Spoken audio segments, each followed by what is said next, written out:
So first we're going to do the method of adding by places. So I'm going to look at the sum 248 plus 435. So here we're going to add one place at a time. So I'm going to start with the hundreds place. So I'm going to add 200 plus 400 gives me 600. And then I'm going to do the tens place, 40 plus 30 equals 70.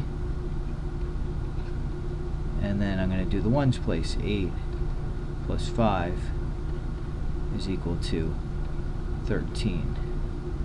And then we just go ahead and add up the totals for each place. So on the ones place I have a total of 3, in the tens places I have a total of 8, and in the hundreds place I have a total of 6.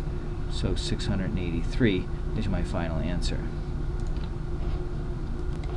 So here I'm going to add 465 and 365 as another example. So again, we're adding by places, so I add the hundreds places. So I get 400 plus 300 is equal to 700. I have 60 and 60 gives me 120. And then my last place is the ones place, so I have 5 plus 5 is 10. And so I end up with nothing in the ones column, 3 in the tens column, and 8 in the hundreds column, for a total of 830. So next example will be 284 plus 697. I'm going to ask you to pause the video right here and do this by yourself, and then I'll go ahead and do it. Alright, well, hopefully you've completed this, and we'll just be comparing your work against my work.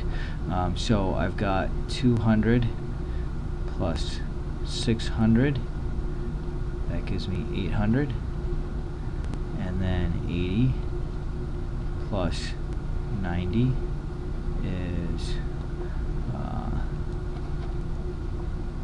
170, and then 4 plus 7 gives me 11. And so in the ones column I have 1, in the tens column I have 80, and in the hundreds column I have 900. And so that gives me a total of 981. So again, here's another example that you should do on your own first, and then I will go ahead and do it myself. So pause the video. Now hopefully you're back from having completed this yourself, so we'll go ahead and add this up. We've got, in the hundreds place, I've got 600 plus 300. That gives me a total of 900. And then I've got 70 plus 40, which gives me 110. And then I've got a 4 and a 6, which gives me another 10. So now if I add in the ones column, I've got a 0, 0 and 1 gives me 2, 9 and 1 in the hundreds give me 10 hundreds, which is 1,000. So my total is 1,020. So hopefully that makes sense. If not, rewind and try a couple more examples. Go back to the examples at the beginning and try those and compare them to mine again, and then you can do the problems that I've assigned.